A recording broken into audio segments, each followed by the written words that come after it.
nous n'allons pas seulement changer la filière, nous allons la transformer fondamentalement.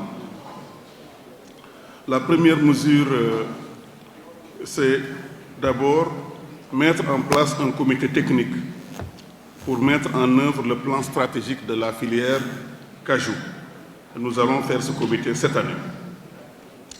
Pourquoi? Parce que nous nous rendons compte qu'il n'y a pas eu assez de travail conjoint entre ICAS, les acteurs, les ministères de l'Industrie, les ministères de l'Environnement, le ministère de l'Agriculture.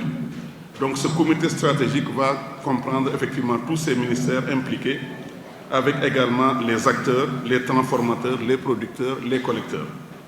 Ça, c'est la première décision. La deuxième décision, c'est demander la fixation d'un prix aux producteurs pour chaque campagne.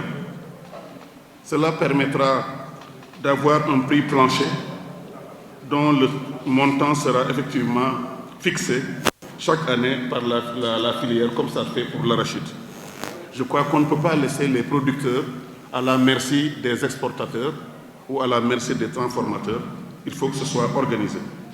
Et c'est pendant ce comité que nous allons fixer toutes ces mesures. Nous allons aussi proposer le prélèvement d'une taxe à l'exportation en Conseil des ministres pour pouvoir intervenir pour financer effectivement la filière, pour financer l'ICAS, financer aussi les producteurs, financer la recherche, bref, faire en sorte que les facteurs limitants que nous avons évoqués puissent être effectivement levés.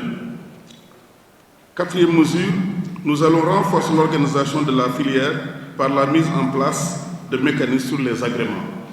Il n'est plus question à partir de la prochaine campagne d'opérer dans la filière sans avoir un numéro d'agrément.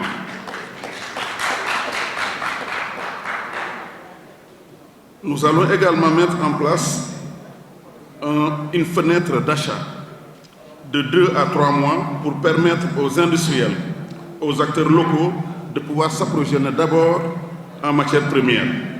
C'est ce qu'on vient de faire sur la filière oignon, n'est-ce pas, monsieur le directeur de l'ARM, où nous avons demandé aux industriels, aux grands producteurs d'oignons, aux agro-industriels d'attendre d'abord que les petits agriculteurs puissent s'approvisionner, puissent vendre leur production avant les autres. Et ça a bien marché pour la Tabaski. Nous allons aussi prendre des mesures pour mieux encadrer le transport par voie terrestre et faciliter aussi les autres types de transport. Là, il faut savoir que nous avons laissé cette initiative aux producteurs qui ont le choix d'aller soit par voie maritime pour soutenir la filière maritime, que je salue, que j'encourage. Ça permettra effectivement de faire fonctionner le port, de créer des emplois au niveau des dockers, mais nous allons également demander aux camionneurs de se mettre également à disposition de la filière pour transporter. Donc, c'est la liberté à ce niveau-là, au niveau des producteurs, de choisir le meilleur système de transport qui est scié à la situation. Mesure 7. Nous allons proposer un fonds spécifique d'appui au développement de la chaîne de valeur anacarde. En réalité, nous avons vu qu'en mettant des taxes sur l'exportation, comme ça se fait dans beaucoup de produits, au niveau régional, au niveau en Côte d'Ivoire ou ailleurs, nous pouvons effectivement financer la filière en tant que telle. Nous allons aussi travailler sur un prix assez motivant pour préserver les revenus des agriculteurs contre les fluctuations et également contre certains abus. Mesure 9. Nous allons poursuivre et renforcer le programme PACAS ainsi que les moyens d'intervention des agropoles.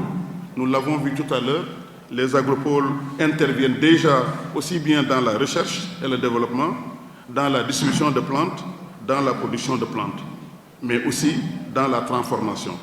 Et je peux vous dire, vous annoncez d'ores et déjà que l'agropole du Sud a pour vocation première de transformer l'anacarde.